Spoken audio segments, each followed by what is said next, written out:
Great, thank you so much. I'm going to share a screen here. Hope everyone can see it okay.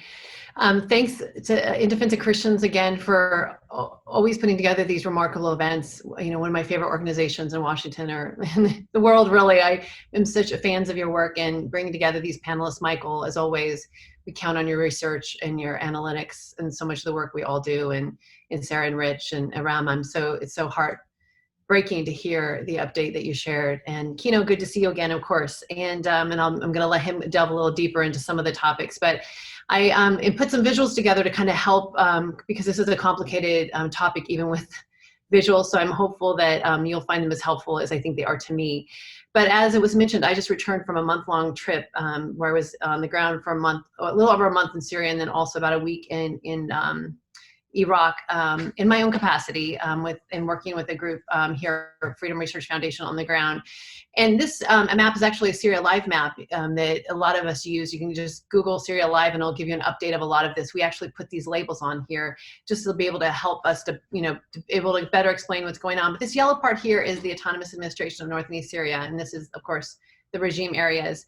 I first learned about the Autonomous Administration of North and East Syria when I was appointed to the commission in May of 2018 from the staff at USCRIF. They've been following the Autonomous Administration and the remarkable conditions there for several years. In the summer of 2019, one of the leaders, Ilham Ahmed, came and met with us and shared about the governance and the struggles they were facing. And I just remember being with my USCRIF colleague, Anarima Bargova, and us stunned. I mean, we're all frankly crying, trying to understand all they had accomplished and all they were facing. And Turkey hadn't even invaded yet. So at that moment, we knew like they're onto something, but this is not going to be the easiest journey for them. But we want to be a part of it because we're amazed at the conditions that they have. Just a few months after that meeting, Turkey invaded for the third time. And you'll see this here, Operation Peace Spring, taking this land here and committing horrible atrocities against Christians, Yazidis, Kurds, women, especially minority women, including killings, rapes, kidnapping, forced conversion, extortion, and the destruction of religious sites.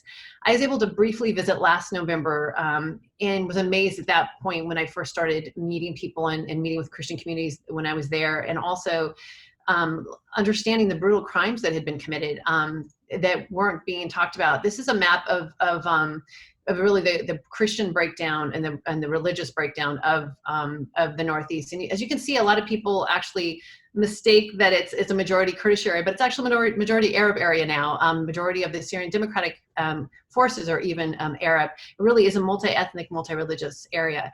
When I visited last year, I went to Tel Tamar, which I actually visited again this time, but this is right on the front lines of where they took last year. And I met with people from the hospital who talked about how hundreds of civilians have been killed, and Turkey had come in through a Christian area. And this area had already been decimated, frankly, from ISIS, and Christians had started to come back again when Turkey invaded last year and caused these atrocities. Of course, the Turkish newspapers reported it as they annihilated terrorists, because they, of course, consider every civilian that lives anywhere in Northeast Syria to be a terrorist. And so on my recent trip, the reason I went was really a couple of different reasons. The first is I wanted to understand how they built this governance that has created these conditions for religious freedom and gender equality in the Middle East. And I wanted to understand the difference between the Kurdish areas and the Arab areas. I'd been told by some government officials that there really isn't governance in the Arab areas, which I found to be not at all the case. And I also wanted to understand the condition here for these different religious minority communities, and wanted to also draw attention to the areas that Turkey had invaded, the crimes that are being committed, that we're hearing about at USCRIF, that we're all hearing about in all these independent reports, but yet the media and most people are completely unaware of it. So first I want to talk about a little bit about the Autonomous Administration of North and East Syria. And I know Kino is more of an expert and obviously can talk about this too, but I just want to show you the seal.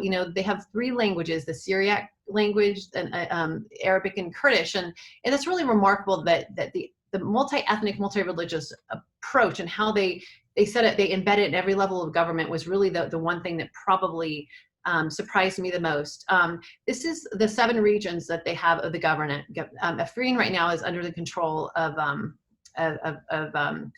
Turkey and its forces, so they don't really, unfortunately, it's the worst conditions, because Turkey has obviously been there the longest.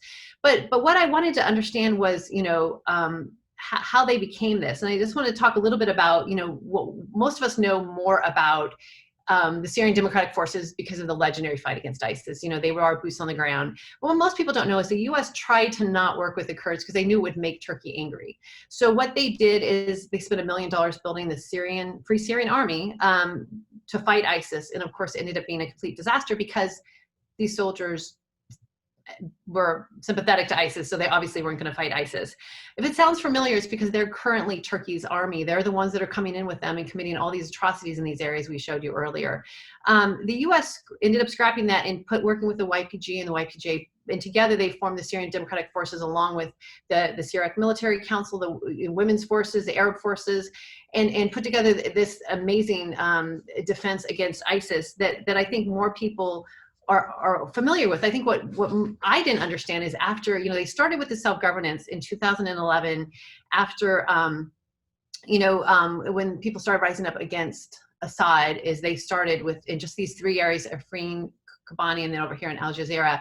But as they would free an area from ISIS, when an area was liberated, like in Manbij, I met with people telling me the story of when it was freed from ISIS. I was talking to Arabs that talked about before ISIS, they lived in a very conservative environment.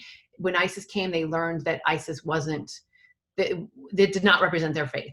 And so when ISIS left, self-governance started and they started getting involved in it. And hearing the women tell the story was really remarkable, how they, before ISIS, never were able to leave their homes without a guardian. And of course, ISIS came and changed everything for several years, and a lot of them suffered as well. And then when the autonomous administration started setting up governance, their families were comfortable with them playing a part. And some of them are co-chairmen and have a lot of important positions. And it was neat to see how they even shared how that governance didn't destroy or ruin the traditional community that they're part of, which I think is also telling that the governance works in these different communities so well.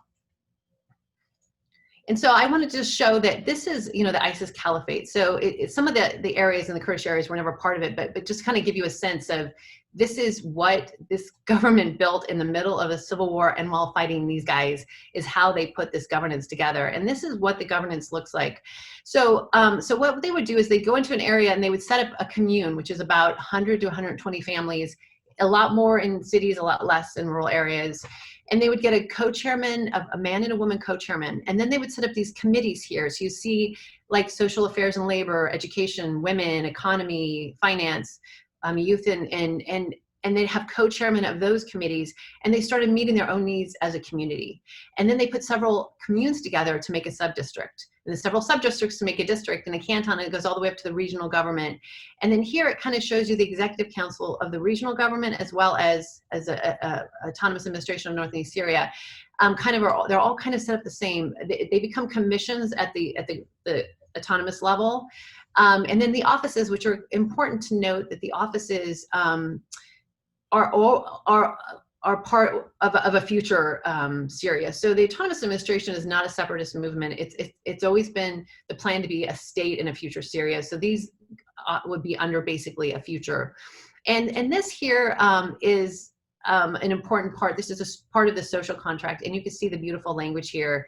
You know how they talk about freedom of religion or belief and gender equality. You know, it's funny because someone said about this being propaganda, and I had to just laugh because, you know, unlike a lot of corporations in America that do a lot of the gender equality or, you know, a lot of programs just for show, no one's looking, no one's watching. I mean, American hasn't stepped foot, American official in Kobani or Manbij in like a year and a half. So, you know, these are what they put together in order to build what they've built by including, you know, these areas, by including all of the different ethnicities. We found that so what we did is we went into each, 3 of the regions, and I showed up kind of unannounced and met with all the different offices and the co-chairmen and found out their story and heard what they did and how it all worked. And the one thing that was really interesting is you'd find the co-chairman would be like a Christian and an Arab, or a Kurd and an Arab, or then a Turkmen and an Armenian. You know, it was like the breakdown of the co-chairs and the vice chairs were almost always different ethnicities and religions, and that's like a really important part of the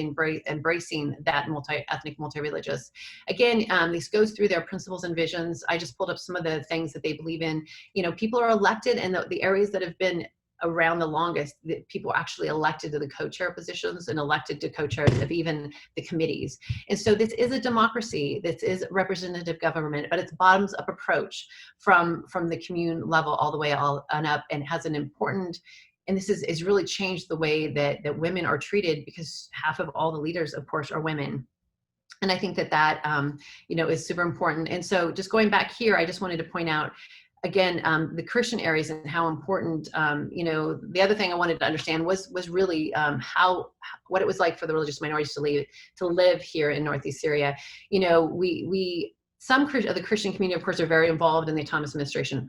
Some Christians support the Syrian opposition. I'll talk about that in a few minutes. And they do so because America asked them to, because America has always supported the Syrian opposition. So a lot of them think that they're doing the right thing by supporting them. But even those that support the Syrian opposition as the answer for Syria had to admit that the conditions are favorable and positive, and they're thankful for the conditions the autonomous administration has put out. The one thing that surprised me that I learned about the Christian community was how afraid they all are of Assad coming back. Because the way it works with Assad is Assad has made a deal with Christians in Syria that he'll say he'll be their protector as long as they're loyal to him. But if you live in an area that is governed by the opposition in any way, either in the regime areas or here, he looks at it as if you stayed there, that means you're disloyal. So there's a sense that if somehow this project failed and Assad came back, that the Christians would be the first ones that would be targeted. And that was really chilling, that how pervasive that fear was throughout the country. I wanted to talk a little bit too about a small percentage of the Christians. Most of the Christians, of course, are Syriac and Syrian, and I did meet some Armenian Christians as well. But the Kurdish Christians who are converts is a really small part of the Christian community, but an important one, because as you probably know, every other country in the Middle East will not allow people to change religion from being a Muslim to a Christian. And in Northeast Syria, they actually have their own churches and have been welcome. And so that was, important for me. And I was really pleased to be able to visit with them. I also wanted to talk about the Arab areas a little bit. I was able to spend some time in Tabqa and Manbij and Raqqa. And, there aren't a lot of Christians in these areas. Most of them left during the fight against ISIS. And this is in Tabqa, where we met with the executive council, the co-chairs, and some of the members of the committees. And they were sharing the story about this particular church, that in Tabqa, there are only 7 Christian families that have come back. And they have 25 other families. Their houses are empty, and the government has preserved their houses waiting for these Christians to return. And so what they did, this church was destroyed, the cross was taken down. Actually, the ISIS used this church as their headquarters in Tabqa.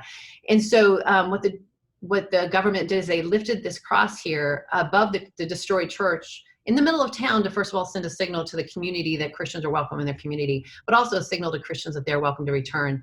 This church here, this is the basement, and this is a tunnel here they took me to that actually was as a torture chamber that ISIS used for members of their society. So, this is what these folks have overcome. That is just remarkable. You talked about the Yazidi community.